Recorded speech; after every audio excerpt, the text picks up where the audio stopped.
Aaron asked me to share my thoughts on the power of prayer in my life. I would have to start by saying that prior to March 25th of this year, the power of prayer was something that I'd never really personally experienced. Prior to that date, for me, prayer was something I'd never really had to rely on. Obviously, growing up as a preacher's kid and literally growing up in the church, I was constantly exposed to prayer. I guess I believed in prayer and I believed it could be powerful, I just never personally experienced it. To me, it was just kind of something that you're supposed to do. All of that changed for me on Sunday morning, March 25th. Janine and Jonah had gone on a cruise the week before, and that Saturday night, Jonah got sick with what we thought was just the flu. But by Sunday morning, he was really sick, and it seemed like he was getting worse. So we saw a small dot on his foot that just didn't look right, and we made the immediate decision to go to the hospital. When we got to Baptist South, they took our information, and they got him into a room pretty quick. But what was strange was about 10 minutes into the room, a nurse came in, and they started an IV, and Jonah hadn't seen a doctor yet. And soon, the doctor came in to talk to us, and I noticed that everyone on the floor had put on face masks, and I was thinking for the first time, okay, God, what's going on here? Because it just wasn't right. The doctor came in and explained that he thought Jonah had a bacterial infection called Neisseria, and that his best guess was that it had a mortality rate of about 10%, and that the antibiotic that he was getting was exactly what was needed to kill it, which didn't make me feel any better at this point. The next thing I knew, they were doing a spinal tap and sending him to ICU downtown in an ambulance. By the time I got to Wolfson's, he had gone from bad to worse. The doctor there sat us down and explained that the next 24 to 48 hours would be critical and an emotional roller coaster. He said that soon, Jonah would be in total respiratory failure. He would need to be placed on life support. Next, he said that Jonah would go into complete kidney failure. All I can tell you is that sometime around that point, I started praying like I've never prayed before.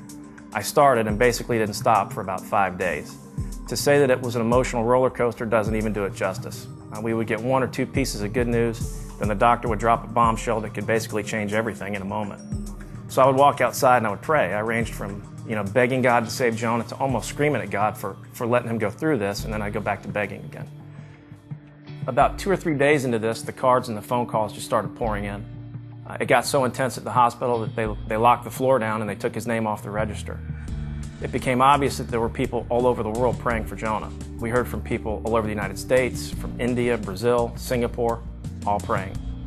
Then some remarkable things started to happen. About that time, one night Janine stepped out to get a Coke or something, and I was in the room with the head nurse, and she said, "Your wife told me that there are thousands of people all over the world praying for Jonah." And I said, "Well, yeah." And she said, "I can tell." Then the night before they took him off life support, the kidney specialist came in to check on Jonah. He's this cool Middle Eastern guy named Assad, and I asked him, I said, "What do you think about Jonah?" And he said, quote, "He's a miracle. Sometimes there's things in science we can't explain, and he's one of them." So I just kind of stood there with my jaw on the floor. That night, I had to leave to go to one of my other sons, Jess's baseball games. And at this point, we were 5, 6 nights into this, and I was tired and exhausted. On my way back to the hospital, I was basically just prayed out, and I told God, I said, "Look, you're going to do what you're going to do, so do it." And for the first time, for some reason, I just felt like it was going to be okay. The next morning, while they were praying for Jonah at Maynard Christian School, they were taking the breathing tube out of the hospital. At the point when I couldn't pray anymore, people all over the world were. Jonah woke up, he's gotten better every day. His kidneys came back quicker than anyone could have predicted. He's going to make a full recovery, and it's just going to take some time. Once we were out of the woods, I did some research, and I found out that what the first doctor had told me was either bad information or he was basically lying to me to keep me from flipping out. But what Jonah had is 100% fatal if not treated within 24 hours of onset. If treatment is given early, less than 50% of those people survive. Of the people who survive, 20% of those people lose appendages or limbs due to an infection, and we dodged all those bullets. The statistics don't lie. Statistically, he shouldn't be here, let alone be healthy and making a full recovery. I can tell you that since all this has happened, the power of prayer has a whole new meaning for me.